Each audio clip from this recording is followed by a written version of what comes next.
Subscribe कीजिए हमारे channel को और बेल आइकॉन को दबाइए हमारी लेटेस्ट वीडियो सबसे पहले देखने के लिए। औज़ुबिल्लाहिमिनश्शैतानिर्रजीम बिस्मिल्लाहिर्रहमानिर्रहीम। बेटा अस्सलामु अलैकुम, this is professor Ahmad Naseem Khan and I welcome all of you on my channel. बेटा ये बेसिकली आईकॉन की क्लास है जिसमें हम उसूल बैंकारी को पढ़ रहे हैं। लास्ट क्लास में बेटा हमने डिस्कस किया था लफ्ज़ बैंक कहाँ से आया, बैंक की प्रॉपर एक डेफिनेशन क्या है और बैंक की हिस्ट्री को डिस्कस किया। आज के लेसन में हम बैंक की हिस्ट्री को एक्सप्लोर करेंगे। वो 8 स्टेप, इराक़ में बैंकारी, यूनान में बैंकारी, रूम में बैंकारी, चीन में बैंकारी, इटली में बैंकारी, यूरोप में बैंकारी, बरसगीर में बैंकारी और पाकिस्तान में बैंकारी के पॉइंट ऑफ व्यू से हम हिस्ट्री को देखेंगे। और इसी के साथ हमने आज के लेसन में स्टडी करना है बैंक का इर्तिका। चलिए स्टूडेंट्स, आज के लेक्चर का बाकायदा आगाज़ करते हैं। जैसा कि बेटा पहले लेक्चर में हमने डिस्कस किया था हिस्ट्री में कि दूसरे शहरों से हुआ बैंक का आगाज़, मसलन अमेरिका, एशिया, दुनिया के बाकी तमाम फैल गया था। तो सबसे पहले हम देखेंगे इराक़ में बैंकारी। बच्चे 2000 कबल मसीह में पुराने वक्तों की बात है। बेसिकली तब से बैंकारी का आगाज़ हुआ। उस वक़्त के बादशाह हमरबी ने तहरीरी तौर पे रकम कर्ज़ा देने और लेने के कवानीन को वज़ा किया। इन कर्ज़ों की एक ख़ास बात यह थी कि ये कर्ज़े माहिदों की सूरत में दिए जाते, मतलब एक एग्रीमेंट किया जाता और इस माहदे में मिट्टी की बनी हुई टिक्कियाँ, मड केक्स इस्तेमाल होती थी। इन कर्ज़ों पर सूद की शरह 33.33% थी। तो इराक़ में बैंकारी में हमने ये देखा कि ये 2000 कबल मसीह में थी। एक बादशाह था बेटा, वो ये काम सर अंजाम दे रहा था। वो करता क्या था, वो लोगों को कर्ज़े देता था और शरह सूद लेता था 33.3% बज़रिया एग्रीमेंट। बेटा यूनान में बैंकारी 5वीं सदी में बेटा जब यहूदियों को इराक़ से जिला वतन कर दिया गया तो वहाँ से यहूदी अपने साथ बैंकारी का फ़न भी लेके, उस वक़्त मंदिरों को बैंकों के सरगर्मियों के लिए इस्तेमाल किया जाता। उस दौर में एफिसिस और डेल्फी के मंदिर बड़े बैंक तस्वर किए जाते थे। यूनान ना सिर्फ फ़लसफ़े बल्कि बैंकारी के शोबे में भी खूब तरक्की की। 5वीं सदी की बात हो रही है बेटा। और यूनान के अजीम फ़िलासफ़र जिनके नाम आपने सुने होंगे, सकरात, अफलातून, अरस्तु, ये यूनान और सिकंदर आज़म बेटा 5वीं सदी में इसी ज़माने से गुजरे थे। आइए बेटा नंबर 3 पे देखते हैं रूम में बैंकारी। अगर हिस्ट्री में देखा जाए, जिस तरह यूनान में यहूदी सौदागरों की बदौलत बैंकारी के शोबे को फ़रोग़ मिला, तरक्की मिली, तो रूम में भी यही सौदागर बैंक के कारोबार में तेज़ी लेके आए। 400 कबल मसीह रूम में एक ऐसे अदारे की बुनियाद रखी गई जो लोगों को बतौर अमानत वसूल करता रकमों को और फिर उन्हीं अमानतों को आगे ज़रूरतमंदों को उधार की शक्ल में तकसीम कर देता। लेकिन अनफॉर्चुनेटली बेटा रूम में जैसे ही बादशाहत के ज़वाल आया तो बैंक के शोबे में भी ज़वाल आ गया। आगे बेटा हम देखते हैं चीन में बैंकारी। दूसरे ममालिक की तरह चीन ने भी बैंक के निज़ाम का बाकायदा आगाज़ बड़े ही जोशो वल्वले के साथ किया था और यहीं से पहली बार कागज़ी ज़र का इजरा हुआ।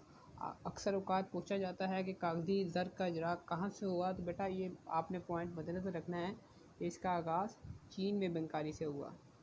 और कदीम बैंकारी का ख़ात्मा जब जर्मनी ने इटली पर कब्ज़ा जमा लिया, सल्तनत इटली तबाह हुई, तो उसके साथ ही बैंकारी का भी यूरोप में ख़ात्मा हो गया।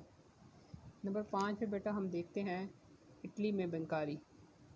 बेटा इटली पर जर्मनी के कब्ज़े के बाद एक बार फिर बैंकारी का आगाज़ का मौका मिला। इटली के शहर वीनस, याद रखना बेटा, वीनस में बैंक ऑफ वीनस के नाम से पहला बाकायदा बैंक कायम हुआ।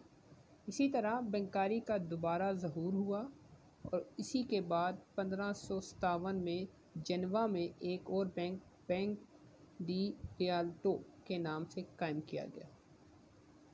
बेटा नंबर 6 में हम देखते हैं यूरोप में बैंकारी।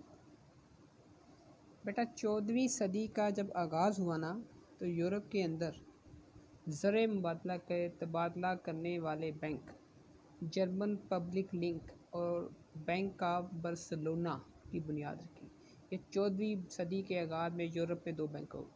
इसके बाद बैंक ऑफ जिनीवा 1407 में, बैंक ऑफ एम्स्टर्डम 1609 में और 1690 में बैंक ऑफ हैम्बर्ग कायम हुए।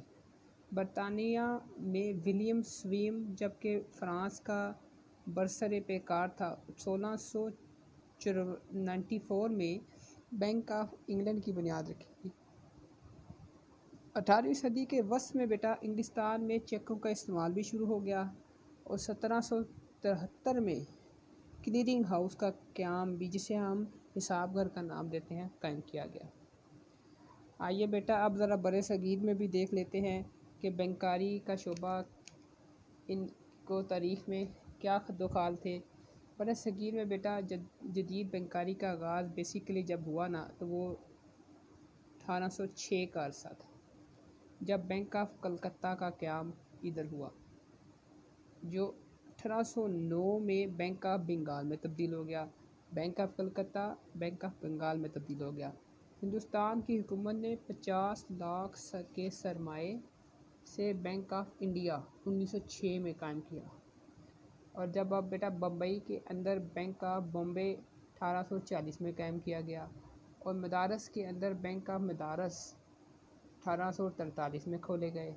1921 में बेटा तीनों बैंक जो तीन से पीछे हमने डिस्कस किया ना, bank of Bengal, bank of Bombay, bank of Madras को इकट्ठा कर दिया गया, जम कर दिया गया और एक नया बैंक, बैंक ऑफ इम्पीरियल, इन तीनों को बना के क्या बना दिया, बैंक ऑफ इम्पीरियल का बैंक का नाम वजूद में आया, जो 1955 में स्टेट बैंक ऑफ इंडिया बना। जो आजकल इंडिया का बेटा बैंक है ना, जिसे आप स्टेट बैंक ऑफ इंडिया का नाम, जैसे हमारा पाकिस्तान का स्टेट बैंक ऑफ पाकिस्तान है, याद रखिएगा bank of Bengal, bank of Bombay और बैंक ऑफ मदारस को जम करके बनाया गया। इसी दौरान रिज़र्व बैंक ऑफ इंडिया का क़याम 1935 में लाया, जो उनके मुल्क का मरकज़ी बैंक करार पाया था। आइए बेटा, क्योंकि ना हम पाकिस्तान में रहते हैं, तो पाकिस्तान में बैंकारी को भी बेटा देख लेते हैं। तकसीम से पहले बेटा हिंदुस्तान में 100 से ज़्यादा फहरिस्ती बैंक थे, जिनकी शाखें 3000 के करीब थी। तकसीम के बाद पाकिस्तान के हिस्से में 487 शाखें आईं, जो जून 1948 में कम होकर 81 रह गई, क्योंकि ना बैंक का ज़्यादा अमला भारत हिजरत कर गया था। इसकी बुनियाद पे दिन ब दिन ये शाखें कम होती गई। इब्तिदा में स्टेट बैंक ऑफ इंडिया ने पाकिस्तान के लिए मरकज़ी बैंक के फ़राइज़ सर अंजाम दिए, लेकिन ये हकीकत ज़्यादा देर तक छुपी नहीं रही, सामने आ गई कि ये अपने फ़राइज़ दियानतदारी से सर अंजाम नहीं दे रहा था और इसीलिए 1 जुलाई 1948 को स्टेट बैंक ऑफ पाकिस्तान का क़याम किया गया, जिसका इब्तिदा पाकिस्तान के पहले गवर्नर, जिन्हें आप जानते हैं, एनी गेसिस बेटा, चले हम बता देते हैं, कायदे आज़म मोहम्मद अली जिन्ना, जिन्होंने अपने दस्ते मुबारक से किया। नेशनल बैंक ऑफ पाकिस्तान का क़याम 8 नवंबर 1948 को हुआ। यहाँ पे बेटा हमने हिस्ट्री ऑफ बैंक को तफसील से डिस्कस कर लिया, जिसमें 8 पॉइंट हमने देखे। और अब बेटा हम डिस्कस करेंगे बैंक का Irtika, evolution of bank.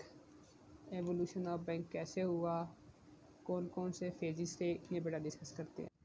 Ji dear students, चलिए देखते हैं बैंक का इर्तिका।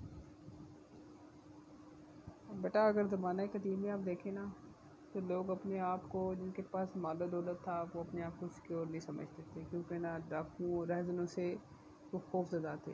क्या करते थे, वो अपने जो पैसे से ज़रूरत से ज़्यादा थे वो ज़मीन में दफन कर देते थे और ज़रूरत के मुताबिक उन्हें निकाल लिया करते थे। और इसी ज़रूरत के पेश नज़र इस नई सोच ने बैंक के इर्तिका की शक्ल आगे जाके ली और इसमें बेसिकली जो इन करैक्टर्स ने रोल अदा किया जो काबिल ज़िक्र हैं वो 3 हैं।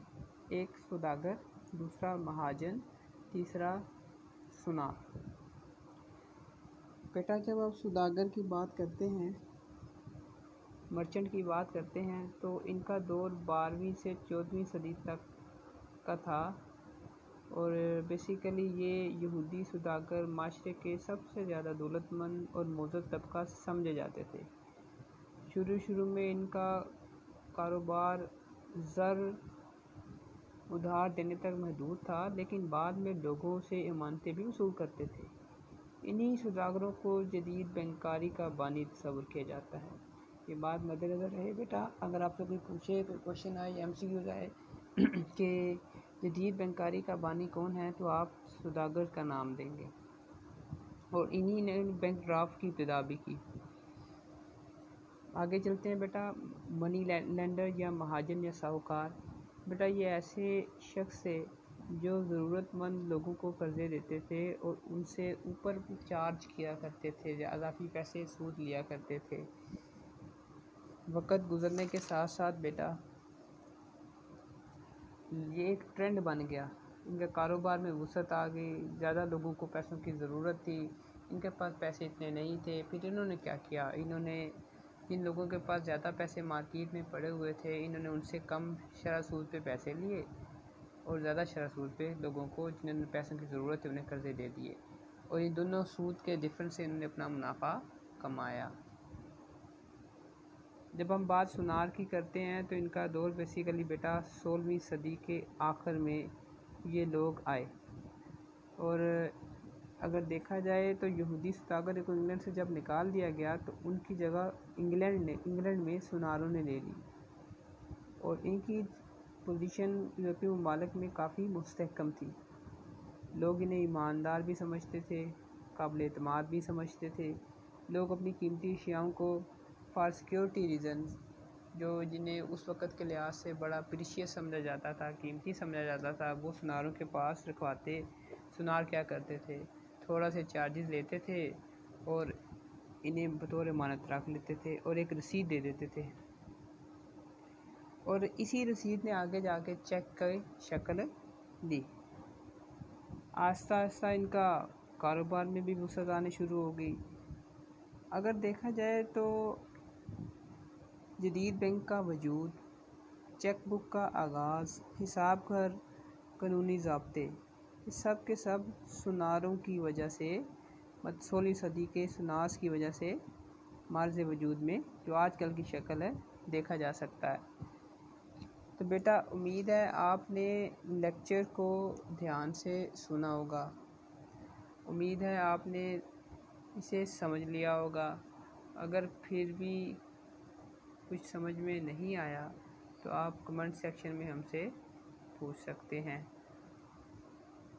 बेटा आज के लेक्चर पे हमने सीखा है हिस्ट्री ऑफ बैंक को हमने एक्सप्लोर किया उसके 8 स्टेप्स में और आगे हमने देखा कि एवोल्यूशन ऑफ बैंक का इर्तिका कैसे हुआ। उम्मीद है बेटा आपको आज के लेक्चर्स की समझ में आ गई होगी। अगर फिर भी अगर कोई क्वेश्चन आपके जहन में हो तो बेटा आप हमें व्हाट्सअप कर सकते हैं, हमें ईमेल के थ्रू आप हमारा ईमेल एड्रेस नोट कर लें ahmernaseem2@gmail.com या बेटा आप कमेंट सेक्शन में हमसे पूछ सकते हैं।